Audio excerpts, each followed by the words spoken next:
और देवता चित्त न धरई, हनुमत से ही सर्व सुख करई। अर्थात जब किसी भी देवता की कृपा पाना मुश्किल हो जाए या किसी भी देवता की पूजा से आपका संकट दूर न हो, तो हनुमान जी भक्तों के सभी संकट दूर करते हैं। भक्तों को सभी प्रकार के सुख प्राप्त होते हैं। जय श्री राम। दोस्तों, स्वागत है आप सभी का आपके अपने चैनल शुभ मंगल में। दोस्तों, आज हम आप लोगों को बजरंग बली के सबसे शक्तिशाली बीज मंत्र के बारे में बताने जा रहे हैं। दोस्तों, अगर आप रोजाना सोने से पहले केवल 2 बार भी भगवान बजरंग बली के इस बीज मंत्र का स्मरण मात्र कर लेते हैं या फिर उच्चारण कर लेते हैं, तो यकीन मानिए दोस्तों, आपके जीवन की सभी प्रकार की समस्याएं 2 मिनट में ही छूमंतर हो जाएंगी। यानी कि बजरंग बली की कृपा से आप सभी प्रकार की समस्याएं खत्म हो जाएंगी और आपकी मनोकामना भी पूरी हो जाएगी। दोस्तों, हिंदू धर्म में हनुमान जी की पूजा का विशेष महत्व है। शास्त्रों में बताया गया है कि प्रत्येक दिन हनुमान जी की उपासना करने से जीवन में आ रही समस्याएं दूर हो जाती हैं और साधक को बल एवं बुद्धि का आशीर्वाद प्राप्त होता है। माना जाता है कि सिर्फ श्री राम भक्त हनुमान जी ही एकमात्र ऐसे देवता हैं जो कलयुग में भी जीवित हैं और पृथ्वी पर सदैव विराजमान हैं। माता सीता ने हनुमान जी को अजर अमर रहने का वरदान दिया था। इतना ही नहीं, गोस्वामी तुलसीदास जी ने भी हनुमान चालीसा में लिखा है, चारों युग प्रताप तुम्हारा है परिसिद्ध जगत उजियारा। अर्थात हनुमान जी की कृपा और प्रभाव चारों युगों में रहती है और सभी युगों में श्री हनुमान जी भक्तों के संकट हरते हैं। खास तौर से भूत प्रेत बाधाओं को दूर करने के लिए हनुमान जी बहुत ही सिद्ध देवता माने जाते हैं। दोस्तों, यदि आप भी अपने जीवन में भगवान भोलेनाथ और बजरंग बली जी की कृपा पाना चाहते हैं तो इस वीडियो को लाइक करें और कमेंट में हर हर महादेव और जय बजरंग बली लिखना न भूले। दोस्तों, हनुमान बीज मंत्र श्री हनुमान जी की कृपा पाने का बहुत ही सरल एवं श्रेष्ठ माध्यम है। कोई भी संकट, परेशानी, विपत्ति आने पर हनुमान बीज मंत्र का जाप हमारे जीवन में एक अचूक उपाय के रूप में काम करता है। लेकिन हनुमान बीज मंत्र का इस तरीके से पाठ करने से आप इस संसार की जो दुर्लभ मनोकामनाएं हैं उसे पूर्ण कर सकते हैं। तो देखिए दोस्तों, आपको हनुमान बीज मंत्र को विशेष तरीके से पढ़ना है और तंत्र शास्त्र में इस तरीके को बहुत ज्यादा पावरफुल माना जाता है, जैसा कि मैंने अभी नाम लिया। आप समझ सकते, तंत्र शास्त्र दोस्तों एक विशेषता होती है इसकी कि आप अगर नियम के अनुसार करें तो वह सब कुछ पा सकते हैं जिसमें आप बहुत दिन तक प्रयास के बाद भी सफल नहीं हुए, जिसे आप पा न सके। तो ऐसा होता है। हमारा तंत्र शास्त्र तो जो यह प्रयोग मैं बताने जा रहा हूं वह तंत्र प्रयोग है, लेकिन आप इसको सावधानी के साथ कीजिएगा, नियम के साथ कीजिएगा। इसके लिए आप इस वीडियो को ध्यान से बस सुन लीजिए, उसके बाद आपको जैसा लगे, आपकी इच्छा हो तो कीजिए। तो दोस्तों, यदि आप बहुत ज्यादा समय से परेशान हैं तो आप अन्य कहीं मत जाइए। दोस्तों, यह उपाय ऐसा है कि जिससे हनुमान जी का आसन हिल जाता है, हनुमान जी का आसन डगमगा जाता है। वो अपने भक्तों के पास आकर के उसके काम को पूर्ण करते ही करते हैं। दोस्तों, बीज मंत्र जानने से पहले जान लेते हैं इसे करना कैसे है। देखिए दोस्तों, किसी भी मंगलवार से इस हनुमान बीज मंत्र को आप शुरू कर सकते हैं।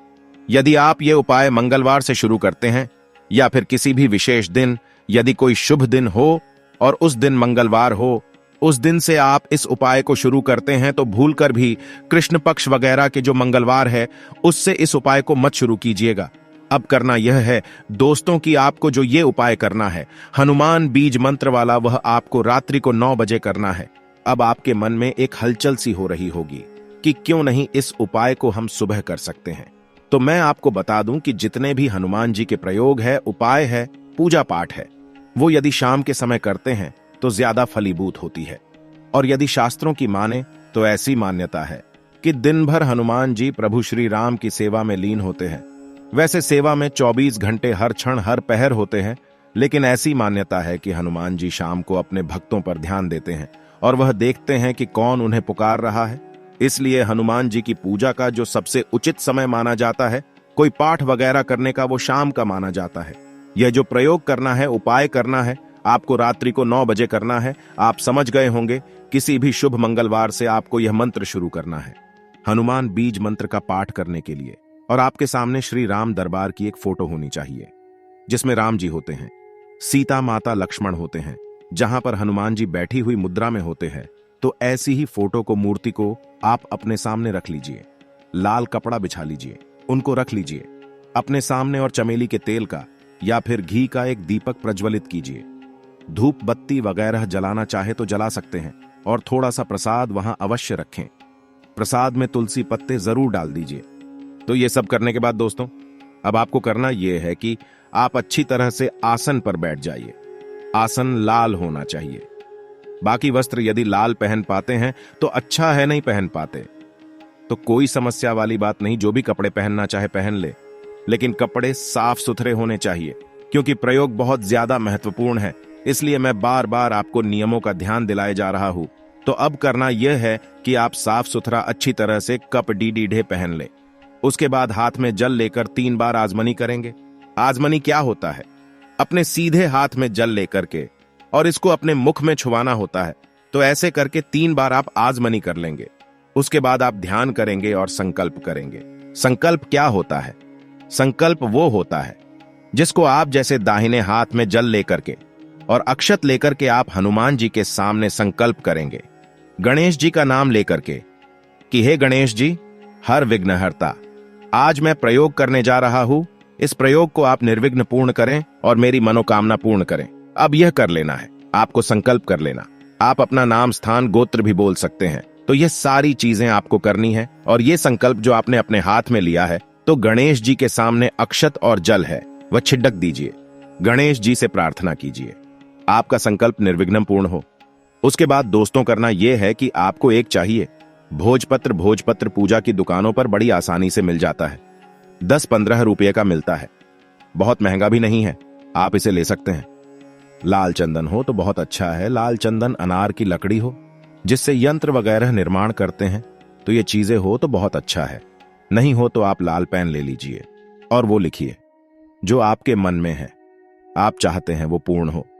मतलब कि आप अपनी मनोकामना लिखे, सरकारी नौकरी चाहिए, बच्चों के लिए परेशान है तो वह लिखे, जो भी आपको चाहिए बस लिखे। उस पर लिखने के बाद जो आपका यह कागज है, वह हनुमान जी की जो फोटो है, मूर्ति है, उसके नीचे दबा दीजिए। अब आपको हनुमान बीज मंत्र का पाठ करना है। कितने पाठ करने हैं तो देखें, आज आपको हनुमान बीज मंत्र का मंगलवार को 3 पाठ करने हैं।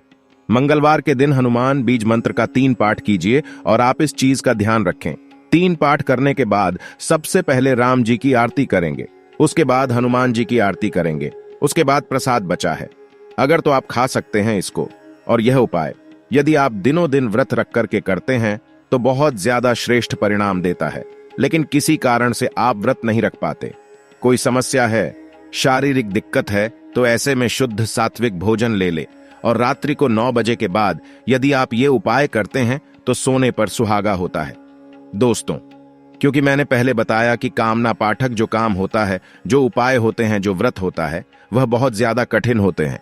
तो आप अपना रात्रि में सारे काम निपटा लें। गर्मियों का मौसम चल रहा है, आप रात को 9 बजे बैठ जाए और हनुमान जी की पूजा करें। सात्विक प्रयोग है, इसमें डरने वाली कोई बात नहीं है, बस इसे आप कर। तो दोस्तों आइए जानते हैं वो शक्तिशाली हनुमान बीज मंत्र कौन सा है। ओम ऐं ह्रीं हनुमते श्री रामदूताय नमः। ओम ऐं ह्रीं हनुमते श्री रामदूताय नमः। दोस्तों, ये शक्तिशाली बीज मंत्र है जो आपके जीवन को बदलने की काबिलियत रखता है, आपके भाग्य को बदलने की पावर रखता है। दोस्तों, हनुमान जी को माना जाता है कि वह इस कलयुग के बहुत चमत्कारी देवता है। कई भक्तों को उनके प्रत्यक्ष प्रमाण मिले हैं, उन्होंने प्रत्यक्ष उनका अनुभव किया है।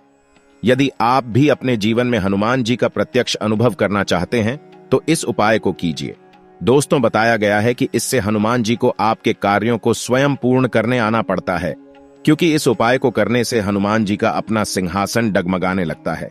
भक्तों की करुण पुकार सुन करके तो दोस्तों आप इस चीज को ध्यान रखिएगा, इस उपाय को तभी करना है जब बहुत आवश्यक हो, और वो करना है जो आपके लिए हितकार हो।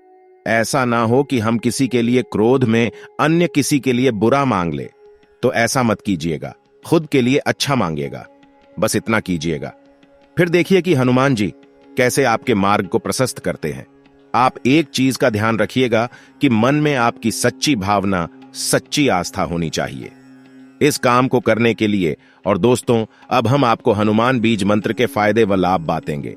श्री हनुमान चालीसा का पाठ सभी वर्ग के लोगों के लिए बहुत ही फायदेमंद है, लेकिन हनुमान चालीसा का पाठ पूरी श्रद्धा, भक्ति एवं एकाग्र मन से करना चाहिए, तभी मनवांछित फल की प्राप्ति हो सकती है। आइए दोस्तों, श्री हनुमान बीज मंत्र का पाठ सच्चे मन वह पूर्ण श्रद्धा के साथ करने से होने वाले फायदे व लाभ के बारे में जानते हैं। बच्चों के लिए दोस्तों, श्री हनुमान चालीसा का पाठ शिशु या छोटे बच्चों के लिए भी बहुत ही उपयोगी साबित होता है। बच्चों को श्री हनुमान चालीसा का पाठ अवश्य ही सुनानी चाहिए। इससे नींद में डरने, चमकने, झझकने का जो शिकायत होती है वह दूर होती है। किशोरों के लिए श्री हनुमान चालीसा का पाठ किशोरावस्था के बच्चों के लिए वरदान साबित होता है। इसके नियमित पाठ से उसे जो चाहिए वह सब मिलता है। बल, बुद्धि, विद्या, साहस, मानसिक संतुलन सब में हनुमान चालीसा के पाठ से लाभ प्राप्त होता है। युवाओं के लिए युवाओं को श्री हनुमान चालीसा का पाठ अवश्य करनी चाहिए। युवाओं में कोई नौकरी करता है तो कोई अपना व्यवसाय चलाता है, कोई कंपटीशन एग्जाम की तैयारी कर रहा होता है। श्री हनुमान जी बल, बुद्धि, विद्या के दाता हैं। श्री हनुमान चालीसा के पाठ से दिमाग शांत रहता है, काम में मन लगता है, कोई भी कठिन कार्य को करने में मन घबराता नहीं है। जब हौसला बुलंद रहता है तो कोई भी कठिन कार्य कठिन नहीं लगता है। इस तरह श्री हनुमान चालीसा के पाठ से नौकरी करने वालों को बहुत जल्दी प्रमोशन प्राप्त होता है। जो अपना व्यवसाय चलाता है उसे व्यवसाय में लाभ मिलता है, उनका व्यापार नई ऊंचाइयों को छूता है। जो कंपटीशन एग्जाम की तैयारी में रहता है उसे उसमें सक्सेस, सफलता प्राप्त होती है। बुजुर्गों के लिए श्री हनुमान जी की पूजा व हनुमान चालीसा का पाठ बुजुर्गों के लिए रामबाण का काम करता है। सच्चे मन से विधिपूर्वक श्री हनुमान जी की पूजा व हनुमान चालीसा के पाठ से बुजुर्गों का जीवन सुखमय एवं आनंदमय बनता है। वृद्धावस्था जीवन का ऐसा समय होता है जहां वह सभी जिसे वह अपना कहता है साथ छोड़ने लगता है। शरीर कमजोर होने लगता है, जराजन्य व्याधियां जकड़ने लगता है। सबसे ज्यादा दुखद बात तो यह है कि परिवार जिसे वह अपना मानकर उनके लिए क्या क्या नहीं किया, उन लोगों से भी उपेक्षा का शिकार होना पड़ता है। इन सब बातों से मनोबल गिरता है, वह टूटने लगता है। श्री हनुमान जी की पूजा व हनुमान चालीसा के पाठ से व्यक्ति अपने इन दुखों को जीतने लगता है। दिमाग पर सकारात्मक प्रभाव पड़ता है जिससे मनोबल ऊपर उठता है। श्री हनुमान जी ब्रह्मचारी एवं वैरागी है। इनके पूजा से व्यक्ति को जीने की कला आती है। श्री राम और हनुमान जी की पूजा के बाद हनुमान चालीसा का पाठ करना चाहिए। उसके बाद ध्यान में बैठकर ओम हनुमंते नमः इस मंत्र का जाप श्वास क्रिया के साथ जोड़कर अनुलोम विलोम व कपाल भाति प्राणायाम का अभ्यास करना चाहिए। इससे जराजन्य व्याधियों दूर होती है। श्री हनुमान बीज मंत्र का पाठ पूरी श्रद्धा, भक्ति एवं एकाग्र मन से करना चाहिए, तभी मनवांछित फल की प्राप्ति हो सकती है। तो दोस्तों, आपको वीडियो कैसी कमेंट करके जरूर बताइएगा। वीडियो अच्छी लगे तो लाइक और चैनल को सब्सक्राइब जरूर करें।